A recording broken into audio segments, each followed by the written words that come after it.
Hello everyone, welcome to the lecture. तो आज के लेक्चर में हम बात करेंगे BSOC 112 the topic of sociological research method. Again आपके जून एग्जामिनेशन के लिए बहुत इंपॉर्टेंट रहने वाला है, तो लेक्चर को अच्छे से देखिएगा। लेक्चर आगे बढ़ाने से पहले मैं आपको बता दूं गाइस कि आप हमारी वेबसाइट shop.hindustanknowledge.com पर भी विजिट कर सकते हैं। यहाँ पर आपको आपके सब्जेक्ट रिलेटेड सारे गेस्ट पेपर्स मिल जाएंगे। ठीक है, तो यहाँ पर आप अपने सब्जेक्ट कोड डालेंगे, आप इसको सर्च करेंगे तो आपको अपने रिलेटेड जो भी आपके गेस्ट पेपर से मिल जाएंगे। ठीक है, इन केस अगर आपको फिर भी प्रॉब्लम फेस करनी पड़ रही है तो आप हमारे व्हाट्सएप कॉन्टैक्ट पर भी कॉन्टैक्ट कर सकते हैं, विच इज़ 9580023321। ओके गाइस, तो हमारा पहला क्वेश्चन है, how does George simile describe objectivity in social research. देखिए, जॉर्ज सिमिल जर्मन सोशोलॉजिस्ट थे। ठीक है, ये क्या मानते थे कि जो सोसाइटी है, ठीक है, ये इंटरेक्शन से मिलके बनी हुई है। इंटरेक्शन किसके बीच में? अलग अलग इंडिविजुअल्स के बीच में। और इन्होंने ऑब्जेक्टिविटी के बारे में भी बात की है।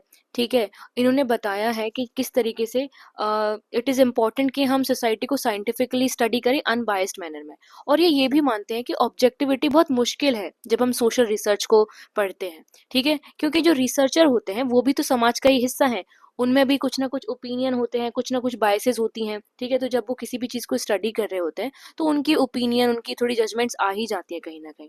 ठीक है, लेकिन फिर भी रिसर्चर्स को ये ट्राई करना चाहिए कि वो जितना हो सके उतना न्यूट्रल वे में साइंटिफिकली चीज़ों को स्टडी करें। ठीक है, यहाँ पे थोड़ा मतलब समझते हैं ऑब्जेक्टिविटी। देखिए, ऑब्जेक्टिविटी का मतलब होता है कि जब हम सोशल फैक्ट्स की स्टडी करते हैं और उस स्टडी में हम अपने पर्सनल फीलिंग्स को, ओपिनियंस को, ठीक है, अपनी पर्सनल बायसेस को इंक्लूड नहीं करते हैं। ठीक है, हम फेयर तरीके से, हम बिल्कुल फैक्ट बेस्ड तरीके से चीज़ों को स्टडी करते हैं। ठीक है, हेयर ऑब्जर्वर्स और researcher examines the events and behaviour based on evidence. हम एविडेंस बेस्ड स्टडी करते हैं, ना कि पर्सनल बिलीफ को लेकर।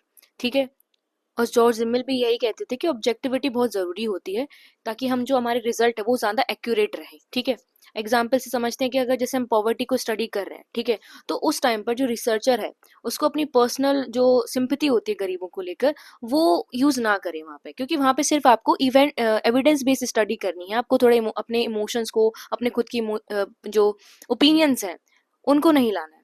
ठीक है, सिर्फ आपको आपको फैक्ट्स कलेक्ट करने हैं और उनको एनालाइज करना है। अब सिमिल क्या कहते थे ऑब्जेक्टिविटी को? देखिए, सिमिल यहाँ पे क्या कहते हैं कि जो सोसाइटी हमारी बहुत कॉम्प्लेक्स होती है, डायनेमिक होती है, बदलती रहती है।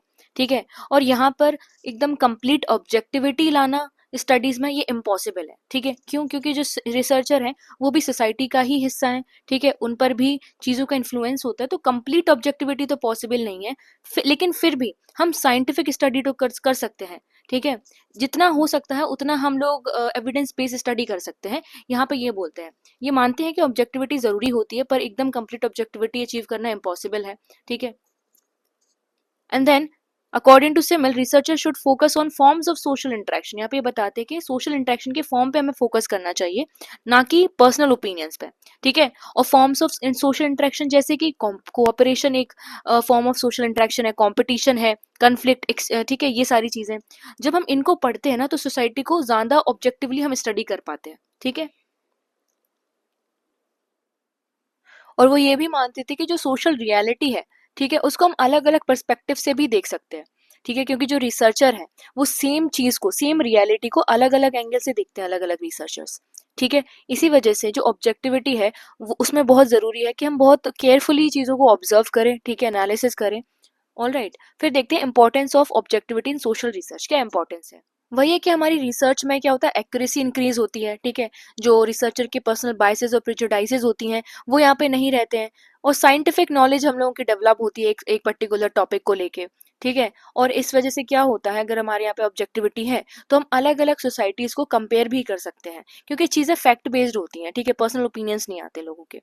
उसके बाद में improve the reliability and validity of the research. जो हमारी रिसर्च है, ठीक है, वो ज़्यादा रिलायबल हो जाती है, ज़्यादा वैलिड हो जाती है। ठीक है, ऑब्जेक्टिविटी हमें मदद करती है जो ट्रू रिलेशंस होते हैं सब समाज में, सोशल रिलेशन होते हैं, जो ट्रू सोशल प्रोसेसेस होती हैं उनको समझने में। ठीक है, अब थोड़ा लिमिटेशन भी देखते हैं ऑब्जेक्टिविटी की। पहला तो यही है कि जो रिसर्चर्स होते हैं, ठीक है, वो अपनी कल्चरल वैल्यू से बहुत ज़्यादा इन्फ्लुएंस रहते हैं। ठीक है, दूसरा क्या है कि जो ह्यूमन बिहेवियर है वो हम लोग बिल्कुल ऑब्जेक्टिविटी के साथ कभी अच्छे से समझ नहीं पाएंगे। ठीक है, फिर different interpretation of same social event. कोई एक सेम सोशल इवेंट अगर है और वहाँ पर हम लोग ऑब्जेक्टिविटी या साइंटिफिकली उसको स्टडी करेंगे तो हम लोग बेहतर तरीके से नहीं पढ़ पाएंगे, ठीक है, क्योंकि सेम रियलिटी के अगर हम अलग अलग इंटरप्रिटेशन से देखें तो चीज़ें अलग निकल कर आती हैं, ठीक है। तो यही बताया गया है, therefore complete neutrality is difficult but researchers should continuously strive for fairness and accuracy. मतलब कि ये तो एक्सेप्टेबल है कि ओके आप 100% ऑब्जेक्टिविटी नहीं रख सकते, बट फिर भी आप ये ट्राई करें कि आप फेयरनेस और एक्यूरेसी को मेंटेन करें अपनी रिसर्च में। तो वही जो जॉर्ज सिमल है हमारे, वो यही बताते हैं कि ऑब्जेक्टिविटी जो है बहुत इंपॉर्टेंट है, ठीक है, लेकिन फिर ये भी बोलते हैं कि ये 100% अचीव करना बहुत इम्पॉसिबल है, ठीक है, लेकिन फिर भी रिसर्चर को यहाँ पर ट्राई करना चाहिए कि वो पूरी एविडेंस बेस्ड स्टडी करें, साइंटिफिक स्टडी करें, ठीक है। और इनके इस आइडिया की वजह से जो आगे के सोशोलॉजिस्ट थे वो भी काफ़ी इंस्पायर हुए, ठीक है, बैलेंस स्टडी करने के लिए, सिस्टमैटिक स्टडी करने के लिए, ऑब्जेक्टिव स्टडी करने के लिए, ठीक है। नेक्स्ट क्वेश्चन है, discuss the meaning and use of ethnomethodology. देखिए एथनोमेथोडोलॉजी का मतलब क्या है। देखिए ये एक अप्रोच है जिसमें हम स्टडी करते हैं कि जो लोग हैं वो अपने आसपास की जो डेली की चीजें होती हैं उसको किस तरीके से उसका सेंस बनाते हैं, ठीक है। एथनो का मतलब होता है जो पीपल, और मेथोडोलॉजी मतलब होता है मेथड्स, ठीक है। जो लोग अपनी आम जिंदगी में किस तरीके के मेथड्स को फॉलो करते हैं चीजों का मतलब समझने के लिए, उसके बारे में ये अप्रोच बात करती है। इसको हेरोल्ड गार्फिंकर ने डेवलप किया था 1960s में, ठीक है। एथनो का मतलब होता है पीपल एंड मेथोडोलॉजी मेथड्स, ठीक है। और अगेन यही चीज बताई कि it focuses on how individual make sense of world around them through social interaction. आपस में इंटरेक्शन के थ्रू किस तरीके से अपने आसपास की चीजों का वो सेंस बना पाते हैं।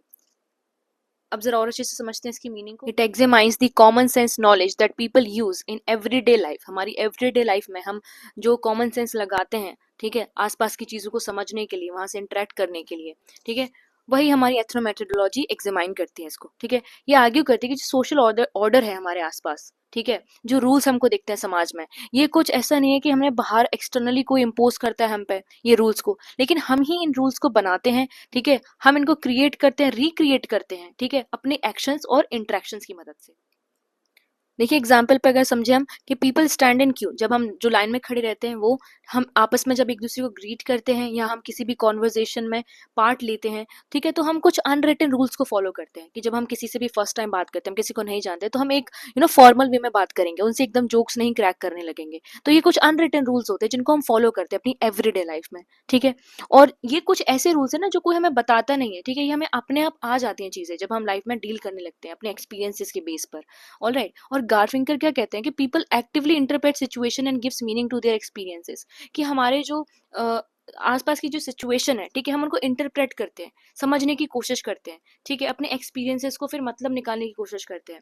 एंड इसी तरीके से जो सोशल रियलिटी है is therefore constructed through everyday practices and interaction. जो हमारे हर दिन की जो प्रैक्टिसेस होती हैं, हर दिन की जो चीजें होती हैं, उनको मिलाकर ही हमारी सोशल रियलिटी बनती है।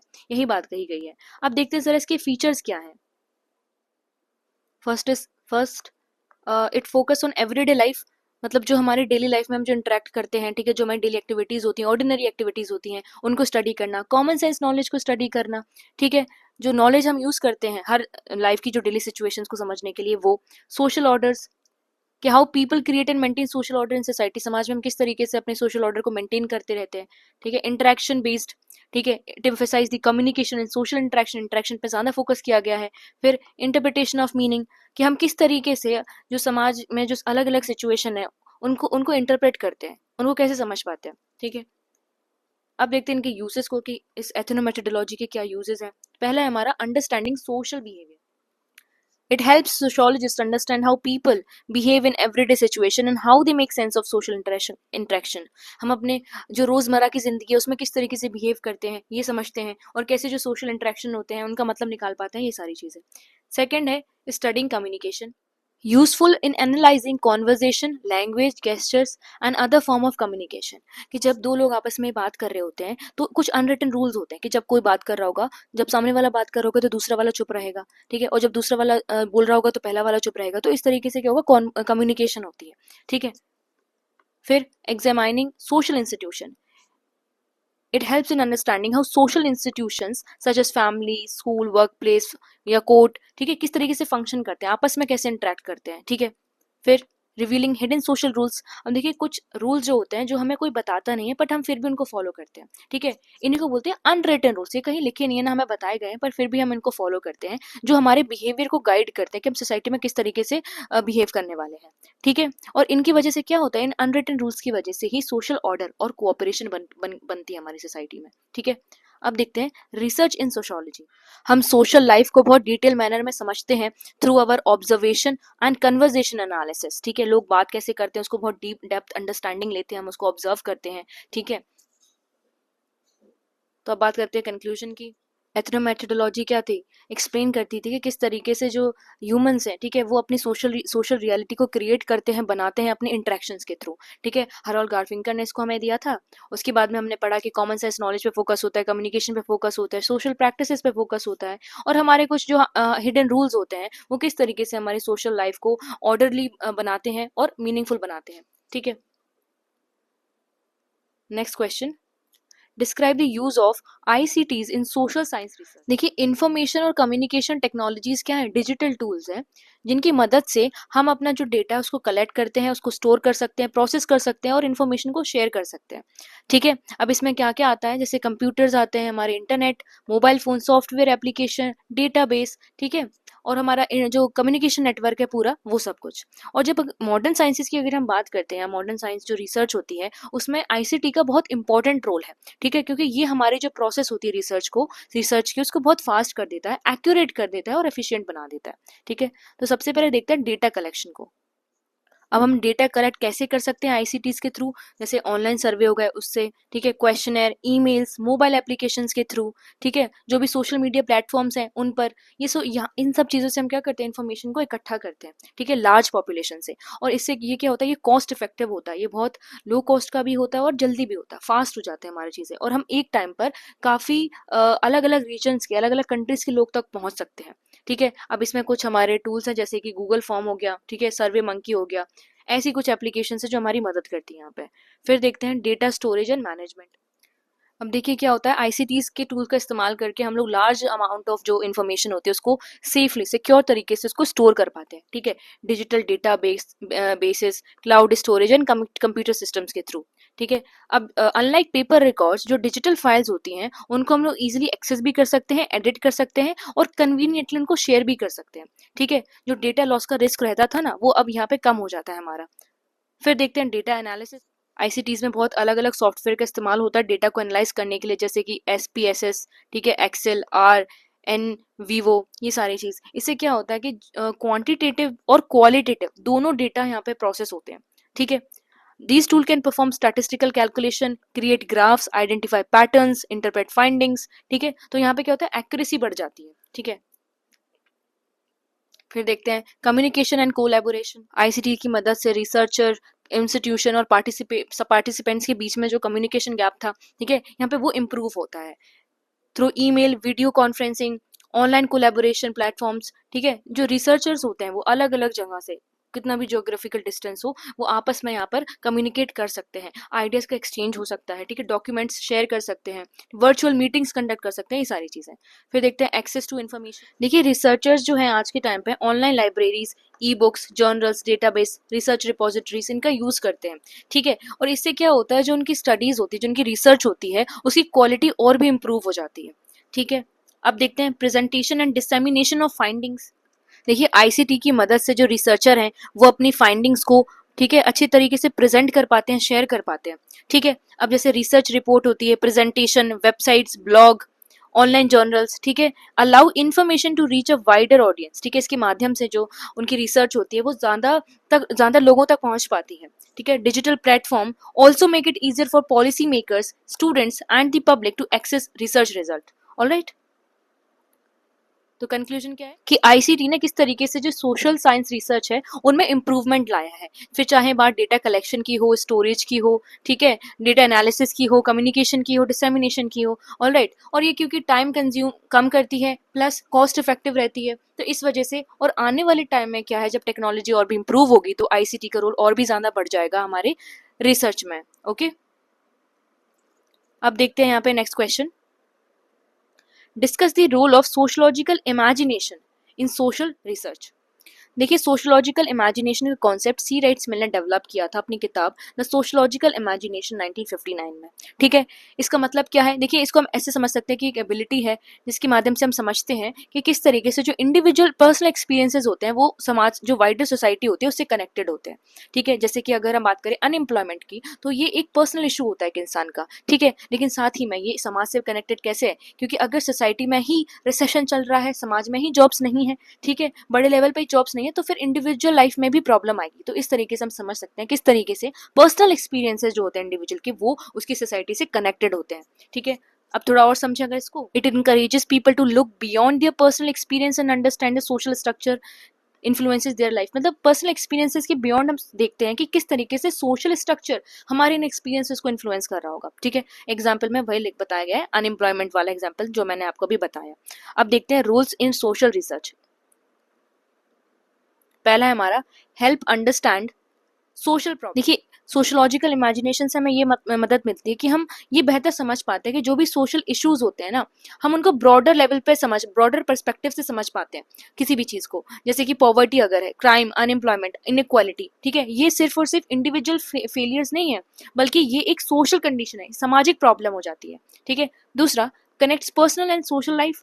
कैसे, ये स्टडी करता है कि how person experiences are influenced by family, culture, education, religion etcetera. कि एक इंसान उसके इंडिविजुअल लेवल पे जो उसकी सोच विचारधारा बनी है वो किस तरीके से बड़े लेवल पे जो सोशल इंस्टीट्यूशंस है जैसे कि फैमिली, रिलीजन, इनसे इन्फ्लुएंस हो रही है। समझ में आ रही है बात? ठीक है, फिर encourages critical thinking. Sociological imagination develops a critical approach toward the social reality. यहाँ पे जो रिसर्चर होते हैं वो कॉमन जो बिलीव्स होते हैं उनको क्वेश्चन करते हैं। ठीक है, और हर इवेंट और बिहेवियर के बीच में जो सोशल कॉजेज होते हैं उनको समझने की कोशिश करते हैं।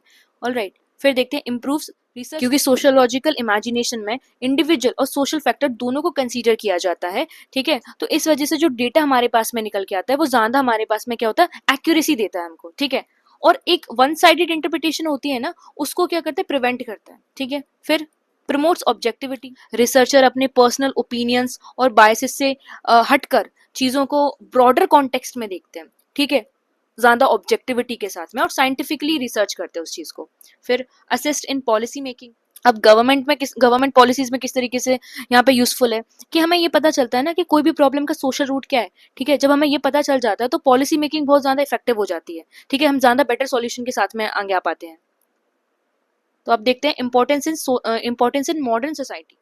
देखिए आज के डायनेमिक सोसाइटी में ये जो ग्लोबलाइजेशन, माइग्रेशन, जेंडर इनइक्वालिटी जैसे इश्यूज होते हैं, ठीक है, इनको समझने के लिए सोशोलॉजिकल इमेजिनेशन बहुत बड़ा रोल प्ले करती है। ठीक है, और ये जो रिसर्चर है हमारे ये भी समझते हैं कि जो सोशल फोर्सेस होते हैं वो किस तरीके से इंडिविजुअल और कम्युनिटी को अफेक्ट कर रहे होते हैं। ओके, सोशोलॉजिकल इमेजिनेशन एक बहुत वैल्यूबल टूल है समाज को समझने के लिए, प्लस फिर उसके बाद में सोशल चेंज लाने के लिए भी। ठीक है, सोशोलॉजिकल इमेजिनेशन का काम क्या था कि जो पर्सनल एक्सपीरियंसेस थे हमारे उनको एक ब्रॉडर सोशल स्ट्रक्चर है उससे कनेक्ट करना, जिससे कि हम जो प्रॉब्लम्स हैं उनको बेटर समझ पाए, एक डीपर अंडरस्टैंडिंग हमको आ पाए इस चीज की।